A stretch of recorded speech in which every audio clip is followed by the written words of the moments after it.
Reborn on the day my sister Karina and I were choosing husbands, I realized I could suddenly hear people's thoughts. I heard my sister thinking, this time, I absolutely need to snag a good husband ahead of time. Then she quickly dragged away the gentle husband I married in my past life. She left me with the abusive guy who used to hit her every day. I chuckled to myself, did she think the person I married was really that great last time? I was back on the same day as before, choosing husbands with Karina. Across the dining table sat two guys around the same age. One was Ken, who naturally had a cool and distant personality. The other was Gary, an illegitimate child with a gentle nature. This time, I absolutely need to snag a good husband, was the thought ringing in my ears. It was Karina's voice. I glanced at her, but she wasn't speaking. Her eyes were just glued to Gary. I'm going to take you for sure, she mused again. That's when I realized, not only had I come back to life, but I could hear other people's thoughts. And judging by what she was thinking, my sister had also been reborn. Before I could process more, Karina sidled over to sit by Gary, looking shy. Hi, I'm Karina, I like you. Then my dad, Leo, suddenly spoke up, Emily, since your sister has chosen Gary, you'll marry Ken. Karina's eyes gleamed with satisfaction. In her mind, she thought, this time, you take the beatings for me. In the previous life, my sister married Ken. Ken had strong business skills and was always busy, and I heard he was quite cold. My sister repeatedly reached out to Ken but was always beaten and thrown out. Eventually, since she couldn't have children, Ken's grandmother, Kate, sent her away believing she had health issues. I married Gary, who though not powerful, provided enough for me. He was my constant companion, shopping, dining, going on dates, spoiling me to no end. Everyone knew we had a strong bond. Eventually, when Ken mysteriously died of poisoning, Gary inherited the family business, skyrocketing my status. My sister grew envious and eventually drove us both to death out of jealousy. Okay, Dad, I actually like Ken too, I said with a smile, sitting by Ken. Even though Ken looked intimidating, I felt safer with him than Gary, whom I now saw as a snake. This time, I vowed to change my originally tragic fate. I'd become rich and independent, relying on no one. My sister and I had a joint wedding, just like last time. Ken hadn't attended the wedding back then either. It was Gary who showed up first, leaving everyone to say he was the more attentive husband. True to form, he fetched my sister early this time around too. As they walked by, Karina shot me a smug look. Sister, where's Ken to pick you up? I just smiled. No worries, you just worry about yourself. Annoyed by my response, she thought, laugh now, let's see if you're so smug after getting beaten. She walked away with Gary, but it's too early to tell who will have the last laugh. Since Ken missed the wedding, my sister and I faced similar gossip and stares from the previous life. Delighted, Karina couldn't wait to declare her love for Gary, kissing him right there, her eyes watching me intently, hoping to see me squirm. But I'm not foolish. I wasn't going to repeat her past mistakes and storm out, becoming a laughingstock. Back then, people said Karina was too immature to be with the eldest son, Ken, leading to a marriage no one respected and tons of hardship for her.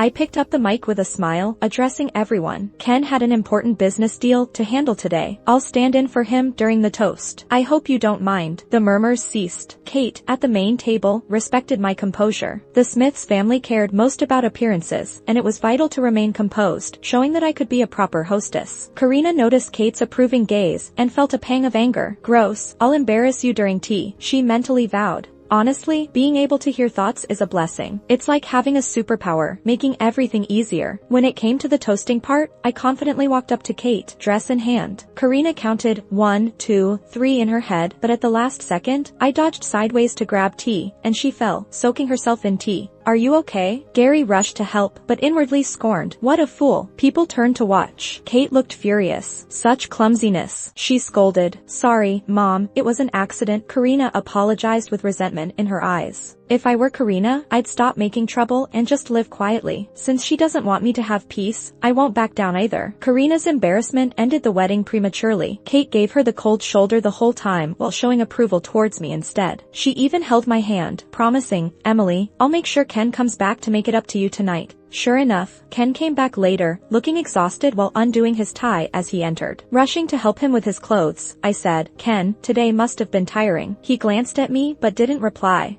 Last time around, the staff mentioned that Ken didn't come back on their wedding night, leaving my sister to face ridicule alone in the bridal chamber. When she complained to Ken, he accused her of not having the ability to win a man's heart herself. While Ken showered, I set up the bed and brewed tea for him. Meanwhile, I settled myself on the sofa, planning to sleep there alone. Emerging from the shower to this sight, Ken looked vaguely surprised. I quickly said, you take the bed, I'll take the couch. Emily, are you playing hard to get? He squinted at me, wearing a robe that revealed a bit of his chest. Droplets of water clung to his skin. I have to admit, he's got a great body. I quickly looked away. No, there's nothing between us. Sleeping in the same bed would be awkward for both of us. If it's possible, I'd like to make a deal with you. What do you mean? Since ours is a business marriage, many couples like us live separate lives while pretending for appearances. I married you just to have a secure life, not for love. Ken gave a sly smile at my words. You're smart. That's exactly what I want. I can agree to that. I'm just an ordinary person, not skilled enough to hold on to a man's heart. In the Smiths, Ken's attitude towards me depends on Kate's attitude towards me. I don't want to end up like Karina in my last life, where everyone was against me. That wouldn't benefit me at all. Plus, in my previous life, Ken even abused my sister. I don't want to provoke him and get hit too. So, I'll just get along with him peacefully. This time around, I just want to earn money, start my own business, and succeed on my own.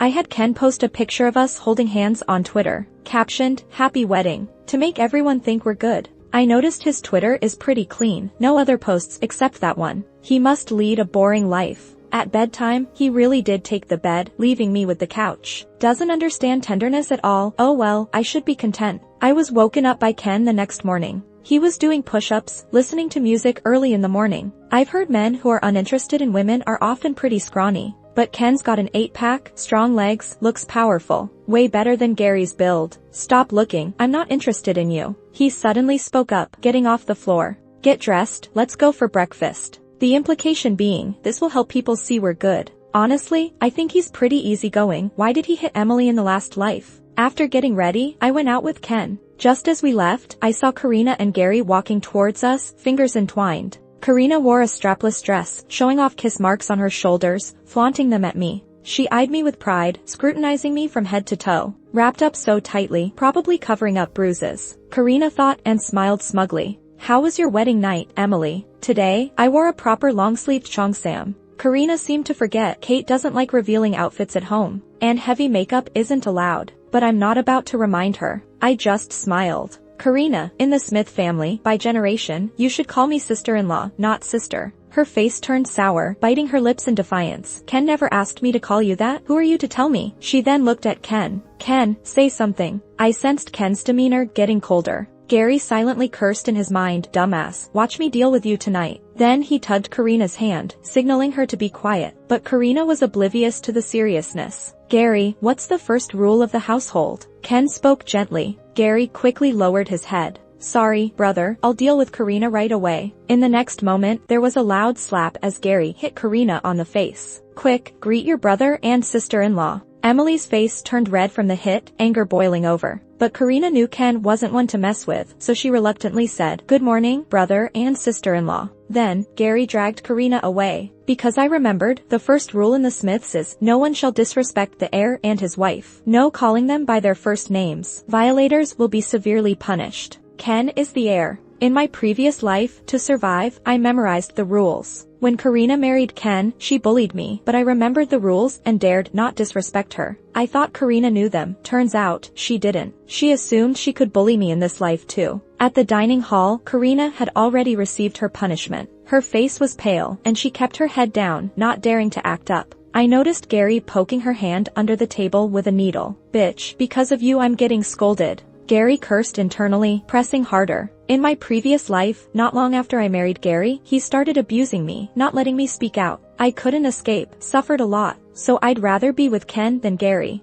Karina, you chose your husband in this life, don't blame me. Kate arrived, and we all stood to greet her. She leaned on a cane, eyes landing on Karina. Karina hadn't changed clothes, wearing the same strapless dress. Noticing the old lady's gaze, Karina forced a smile, looking embarrassed. Mom, Gary wanted me to have a child. As she spoke, Kate suddenly erupted in anger, hitting her back with the cane. Shameless. What you do with your husband is your business. Don't talk about it outside and dress like this. You disgrace us. In the last life, a servant got fired by Kate for wearing shorts. Since then, I was very careful. It's the only way I barely survived. Karina thought my good life was because of the man I married. But her thinking is flawed. Why depend on someone for a good life? Mom, I'm sorry, I didn't know. Karina, battered, was sweating from the pain. Gary hurried to explain. Mom, it's my fault, I forgot to remind her. Gary said this outwardly, but inside he enjoyed it. Serves her right, getting hit makes me happy. He's really twisted. Since Karina just got married, Kate didn't say more, letting everyone eat. Ken barely spoke throughout, even served me food. I sensed Karina's angry eyes, wanting to tear me apart. I smiled even wider. Thank you, hubby. Kate smiled approvingly at me. Emily, after breakfast, go to the company with Ken to learn. As Ken's wife, you need to know about the business. I expected Kate to say that. In the last life, she said this to Karina at breakfast too.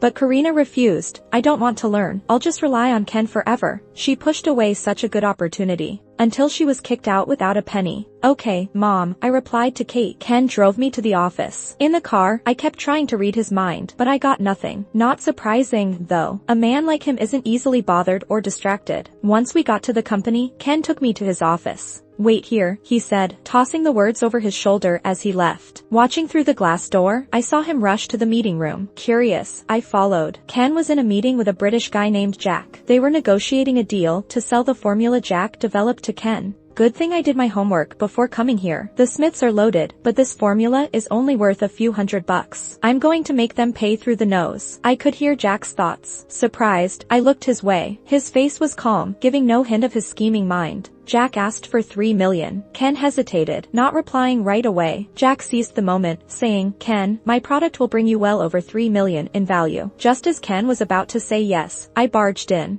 I greeted Jack in English and picked up his skincare serum. I'm a woman, so I get skincare. Your product only has whitening ingredients, no anti-aging benefits at all. Being an engineer, you know as well as I do that whitening is just marketing hype. The effect is negligible. So tell me, why is your formula worth $3 million? Jack was stunned, frozen on the spot. Ken watched me with interest, not interrupting. I knew he was letting me speak. Emboldened, I added, though it's a foreign product, with your social media promotion, people know and trust it. So, I can offer you this. I signaled with a single finger. $1 million? Jack questioned, shocked. Jack, $1 million is generous. Think it over, Ken said, locking eyes with him. No, I interrupted. I'm offering you $10,000. For something only worth a few hundred, $10,000 is my limit. Jack stood up, startled. In broken Chinese, he said, Miss, who are you to make such an offer? How could I do business like this? Maybe I just won't sell then. I don't have to. He turned to leave. Jack, I'll give you $1 million. Sign the contract, and I need you to apologize to my wife, Ken said.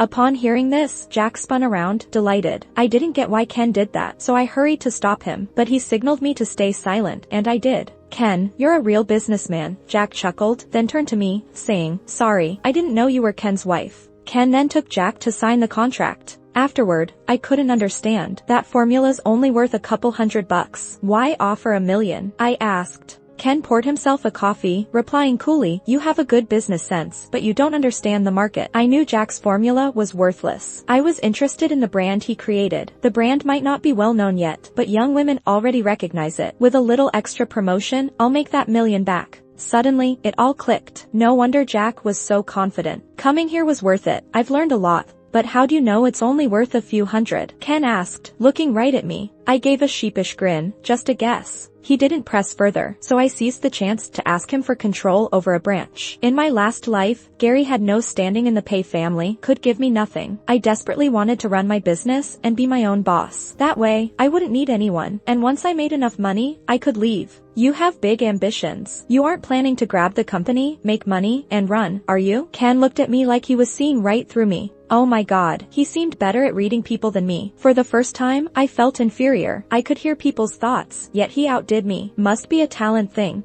Of course not, I just want something to do, I said. He took a sip of his coffee. Alright, but you have to learn from me before you can go. Over the next few days, I followed Ken and learned a lot about business etiquette and skills at the company. One day, he surprised me by taking me out for dinner at the fanciest restaurant. I didn't expect to run into Karina and Gary there. Karina was cutting his steak but dropped her knife and fork when she saw us. Her eyes were wide. Emily, you're here too, she said, quickly correcting herself. Brother, sister-in-law, you're here for dinner too? The next moment, I heard her thoughts, just my luck, running into her now, must keep it together. Yeah, Ken and I came for dinner, I said, linking arms with Ken. He didn't pull away. Gary hurried over to greet us. Brother, sister-in-law, he said. Ken ignored them and took me to our table. I saw my sister gritting her teeth, probably wondering why Ken didn't hit me and even brought me to dinner. In the bathroom, she was waiting for me. Her glare was fierce, just like when she rammed her car into mine in a past life. Ken must be hitting you every day behind closed doors, she sneered. Pretending to be fine makes me sick. I chuckled, pretending to notice the needle marks on her arm. Oh dear, Karina, what happened? So many needle marks. Her eyes flashed with panic, covering her arm quickly. She spat, none of your business. Just a little fun between me and Gary. You wouldn't know, would you? Ken hasn't touched you, has he? Unlike Gary, who keeps me busy all night. Ugh.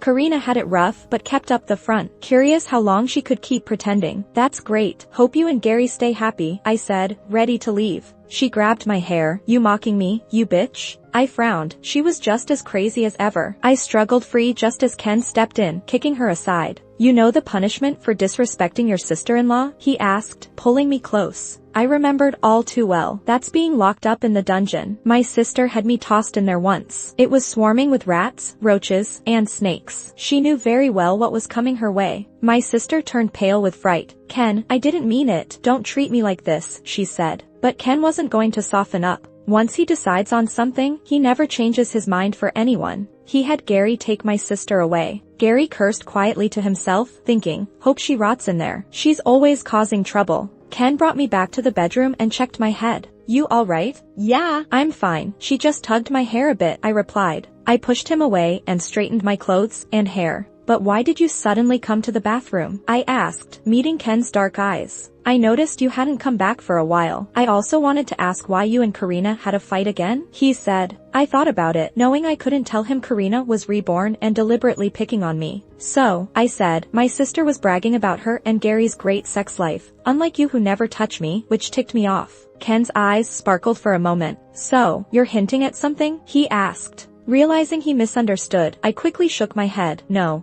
that's not what I meant. I was just explaining the fight. Emily, have you ever thought about doing that kind of thing with me? Ken asked, staring at me intensely. Of course not, I answered quickly. I told you, I just want to live comfortably, relying on you. Is that all? I nodded firmly. He didn't say more, just suddenly slammed the door and left. I didn't know what I said to upset him. Nor did I want to. I just wanted to focus on achieving what I wanted. The next day, Ken didn't take me to the office. He asked me to go to the branch myself. I started focusing on running the branch company. My plan was to make $1 million and then step back. I hustled every day, working projects and negotiating deals, bringing in lots of profit. Ken's mom even told me to take my share. While I was busy raking in the cash, Karina got out of the dungeon. Coincidentally, I came home from work that day. She had lost a lot of weight but still wore makeup and dressed up beautifully. Holding Gary close, she walked toward me. Emily, I've applied to Mom to learn about company operations from you to help ease your burden, she said. Inside, Gary thought, soon I'll have you and Ken dead.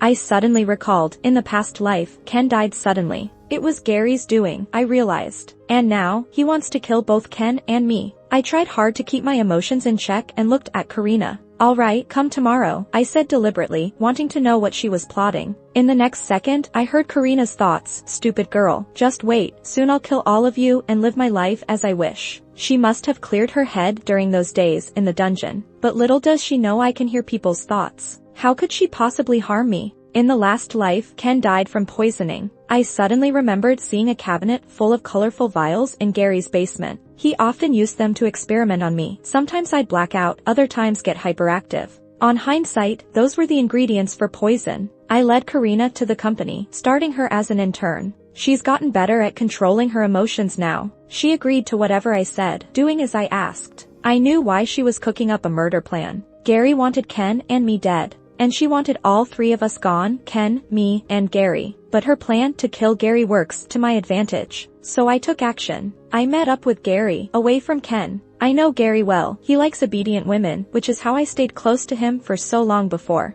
I deliberately dressed revealingly and looked at him. Gary, I like you. He perked up instantly. Emily, aren't you scared Ken will kill you? I've always wanted to be with you, I said, biting my lip and pretending to be shy. And there's something else. Karina plans to poison you. I overheard her talking to a man yesterday at the company. Gary's face turned red with anger. Are you serious? He asked. Absolutely. She said you keep hitting her, so she wants you dead. She said she wants to rise to power, I said. Luckily, I kept my memories from before, allowing me to play them easily. Gary believed me entirely. Aside from him and my sister, no one knew about his twisted side. I'll teach that woman a lesson, Gary said. Just wait, once Ken and her are dead, you'll be my wife, and I'll take care of you, he added before leaving. Ha! Does he think I'm dumb? I would never end up with him. Immediately, I went to find Ken. Though his life or death doesn't concern me much in this life, he helped me earn money and patiently shared his workplace wisdom. In his office, he was surprised by what I said. Do you have proof Gary wants to harm me? He asked. I pulled out a voice recorder and played the conversation I had with Gary. The first part was me intentionally seducing Gary, which made me cringe. I quickly explained I was just acting to earn his trust. Ken didn't respond, but his expression darkened. I shut my mouth awkwardly. The next second, Ken pulled me into his arms. His pinewood scent enveloped me as I heard his pounding heartbeat. I was completely flustered. He stared deeply at me. Emily, I advise you not to even think about betraying me. As long as you're my wife, you should be loyal to me, he said. Silly guy, that's not the point. Never mind that for now, your brother's planning to harm you. What are your thoughts? We'll see if he's up to it. If he fails, he dies. Ken seemed unconcerned about it and even took me to a party that evening. He said it would benefit the branch's growth, letting me meet many clients. Following him inside, I felt many glances sizing me up, all with ill intentions. Men are no good, shouldn't have brought her along, Ken's thoughts popped up. I was shocked, looking at his calm face, surprised by his inner dialogue. And what did he mean by that? Ken sensed my stare and looked down at me. What's up? His mind whispered, so clueless. I was even more stunned. The cold, aloof CEO I knew could say such things? I tried my best to control my emotions, shaking my head saying it was nothing. After the party, Ken drove me home. Gary and Lily waited in the living room. Karina invited us for dinner. Gary eyed my chest and, with a smile, said, Bro, Karina and I got some delicious food today. Join us. His intentions couldn't be more obvious. I really wonder how Ken got poisoned by such a lame trick in the last life. Looking at the table full of delicious food, I was too scared to eat. I grabbed Ken's hand under the table to signal him not to eat either. But the next second, he picked up some food and ate it so fast I couldn't even react. And then he said, it tastes good, let's all eat together. As soon as he said that, a hint of joy flashed in Karina and Gary's eyes. I anxiously pinched Ken's hand, but he didn't move at all. I had clearly warned him about the danger, so why did he still eat? The moment this thought hit, Ken and Karina collapsed onto the table. Then Kate appeared, furious. Guards, take these two beasts to the dungeon and never let them out. Emily, I'm not as dumb as you think. Ken turned his head towards me. I had already told my mom to fill our house with cameras. When we caught Gary putting poison in the drinks, we switched theirs with a sedative. Then he lowered his voice. But it seems like you're really afraid of me dying. Could it be that you've fallen for me? For some reason, when he said that, my heart raced. No, I'm just scared that if you die, I won't have anyone to rely on. Ken broke into a bright smile. Is that so? With Karina and Gary locked up, I finally felt relieved. These two people I feared most were now dealt with. I've also made enough money, so my next step is to ask Ken for a divorce. I kept looking for the right moment, but Ken has been so busy and rarely around.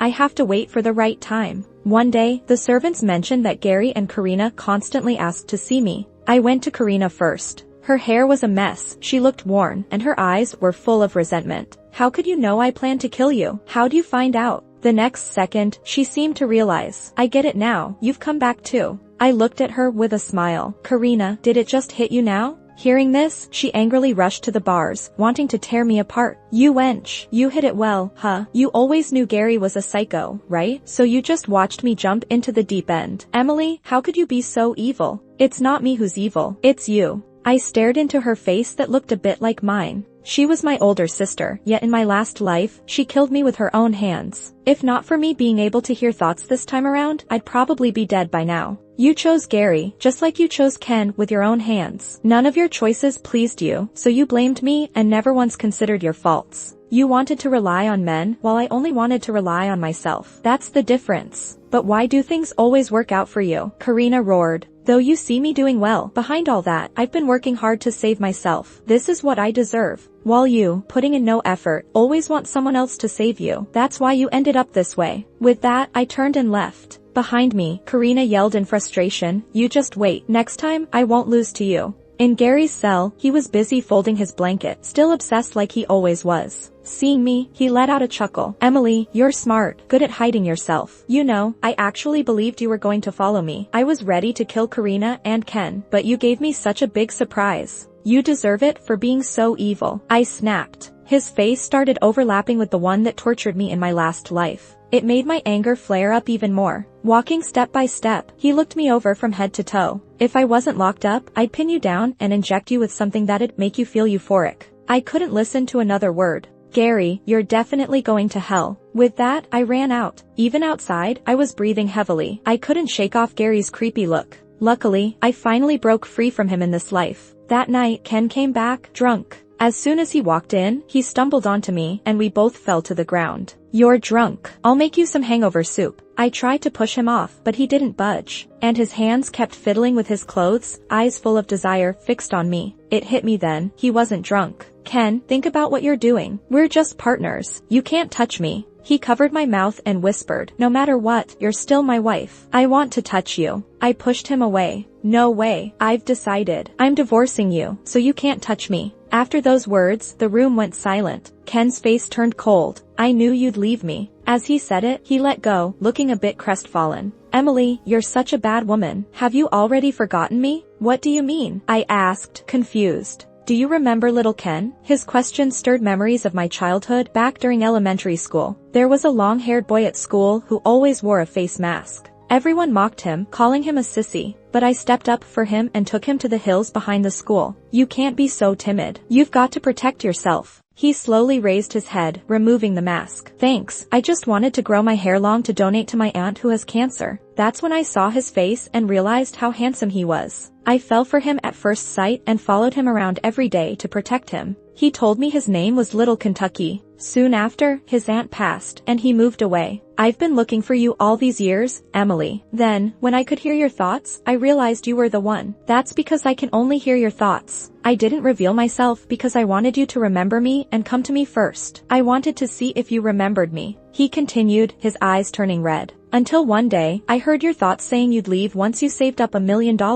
I avoided you because I didn't want you to leave. I never thought there'd be such a coincidence. He could hear people's thoughts too. And I found out you could hear mine, so I purposely thought those things to confirm. I looked at him, guilty. I'm sorry, I didn't mean to use you. I just feared being abandoned, so I wanted to save money and leave. Do you still want to leave now? I shook my head. Before, I wanted to leave because I thought he didn't love me, and I believed I wouldn't be happy with him, so I'd rather rely on myself. But now that I knew he was Ken, and he'd been waiting for me, I couldn't leave. I suddenly realized why he was so resistant to Karina in the last life. He knew it wasn't me, so he refused to touch her. In that moment, I felt his warm lips on my face. He whispered, Emily, stay with me forever. Tears welled up in my eyes. Okay, let's be together forever. Thankfully, destiny gave me another chance at life, so I wouldn't miss my love.